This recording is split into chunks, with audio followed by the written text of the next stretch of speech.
Wala. Nakulat. Kaya nga, kasi paghatid, Lea. Okay lang yun. Ikaw pa ba? Hahatid kita. Kasi lakas ng ulan, no? Nga pala. Tuloy na tayo sa bahay, tara. Anong next time na? Kasi may lakad pa ako eh.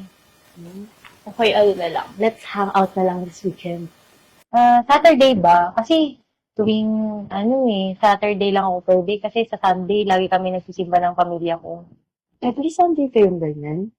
Oo, kasi sa Sunday lang ang rest day ni tatay sa trabaho niya. Kaya, tuwing Sunday, nagsisimba kami, tapos bonding na rin namin. Kayo ba? Anong ganap niyo sa family niyo? Wala. Ako lang kasi halos lagi nandito sa bahay eh. Kasi kapag weekends, busy sila mommy and daddy. Sige, ganito na lang. Sa Saturday, punta ako dito sa bahay ninyo. Tapos, pwede na natin gawin ng maaga yung project natin. Kayo. Sige, Thank sige. you. Sige. Ingat ka kapag uwi ah. Thank you. Bye-bye. See you tomorrow. Oh, nandito ko na pala susunduin pa naman kita. What's that, your friend? Yes, Mami. That's Lay.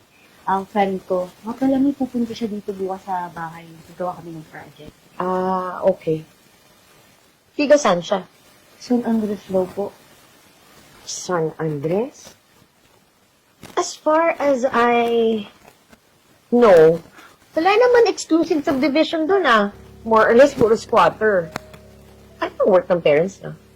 Yung tatay niya daw po, construction worker. Tapos yung mama niya, housewife. What? Diyos ko naman, anak. Bakit ka nakikipagkaibigan sa isang squatter? Mami, ano ba? Lahat na lang ng bagay na feeling mo masama, napapansin mo. Pero yung mga bagay na kailangang pagtuunan ng pansin, hindi mo alam. Look at you now. Obviously, na-influence ka niya. On a bad way. Hala ka nga dyan, Mami, kung ano gusto mong isipin. Pero anak, I'm just reminding you na tiga-squatter siya at saka baka kaya ka lang niya kinakaibigan is because of your money. Ay, naku. Eya! Eya! Grabe ka na talaga, Mami. Bakit? Kailan naging masama to protect you from other people? Wait lang. Ano na naman ang nangyayari sa inyo magmami? Dad, si Mami kasi ayaw papuntahin dito sa house yung friend ko. And what's wrong with that? I was just trying to tell her na mag-ingat siya doon sa kanyang bagong friend kasi hindi natin kakilala. That's too much, Mami. Okay, so ganito na lang. Gawin natin, invite natin yung friend ni Eya para mas makilala natin siyang maigi. God, thank you, Dad. That's too much. You don't understand. Hindi natin kilala yung friend niya. Tapos nakatira pa sa isang squatter area. What if magnanakaw siya? Tapos kaya lang siya nandito para tignan-tignan yung bahay. And then, at the later part, lolooban na tayo. Mami, aren't you overreacting? I'm not. I'm just protecting our daughter at saka tayo. Kasi ikaw ang alam mo lang, yes ka ng yes sa anak mo, kaya super spoiled yun. Sa'yo, alis ka. Ang ganda pala talaga ng bahay niyo. Siguro, kung ganito yung bahay namin, Diyos ko, habulan lagi yung mga kapatid ko.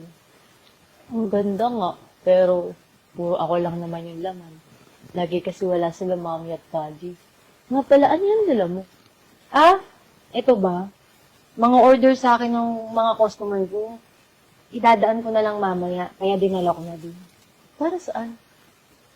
Kasi, di ba, yung scholarship natin, hindi na kaya yung miscellaneous fee ko, kaya, eto, nasa sideline na ako.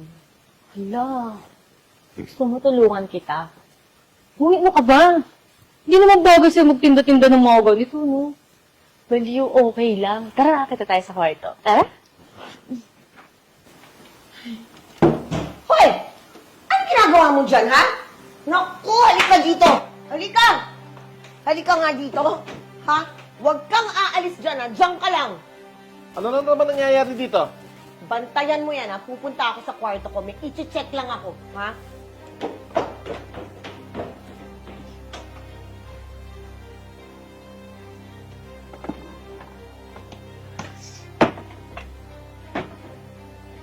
Hay, naku! I knew it! Nawawala ang kwintas ko. Ilabas mo ang kwintas ko! Wala po akong kinukuhang kwintas. Anong wala? Eh, nasa kwarto lang namin yon. Hindi po ako pumasok sa kwarto niyo. Sumilip lang po ako kasi hinahanap ko po si Eya. Napakasinungaling mo. Kaya nga ba sabi ko sa anak ko ayoko meron siyang kaibigan na nakatira sa squatter area. Mami, sa akin na kwintas mo. Kinuha ko. Bakit mo kinuha? Ay, naku. Malamang tinuruan ka nito, no? Para matuto ka magnakaw? Mami, stop it. Gusto ko lang tulungan sila para sa pambayad niya sa tuition niya. Kaya kinuha ko yung kwintas mo. Hindi niya ako inutusan. Pero Eya, na-appreciate ko naman yung pagtulong mo sa akin. Pero sana, sa tamang paraan. Takot kasi ako na baka pag lumipat ka ng school, maiwan ako mag-isa at walang kaibigan. Ikaw lang kasi yung masasandalan ko eh. Lagi kang nandyan kapag kailangan ko ng tulong sa mga projects at assignments ko. Napakabuti mong kaibigan, Dave. Kaya, ito yung naisip kong paraan para tulungan ka at makabawi ako sa'yo. Hindi ko naman akalain na mapapahama ka pala. Eya, anak, go back to your room. Isama mo si Lay. Mag-uusap lang kami ng mami mo.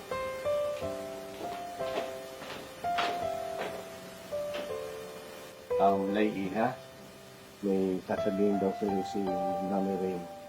Ano, Iha? I'm so sorry, kung nahusgahan kita. Yes, I'm so sorry kung napagsabihan kita ng kung ano-ano. I know it's my fault. Mali yung husgahan kita ng kung saan ka naman nanggaling. Sorry talaga. Kalimutan niyo na po yun, Mrs. Rachel. Naiintindihan ko naman po na pinoprotektahan niyo lang si Eya. Kaya niyo po nagawa yun. Kahit naman po yung mga magulang namin, ganun din po kami sa mga magkakapatid. And ayaw naman din po nilang mapasama kami. Maraming salamat sa iyo, Lay. At alam ko, magiging masaya dyan si Eya. At salamat din kasi nagkaroon siya ng isang kaibigan tulad mo na may magandang ehemplo na ibibigay sa kanya. Meron kaming gagawin para sa'yo. Gusto kasi sana namin na kami na yung magbayad ng tuition fee mo na hindi mo pa nababayaran. Ano po? Totoo po ba? Oo, Iha, totoo.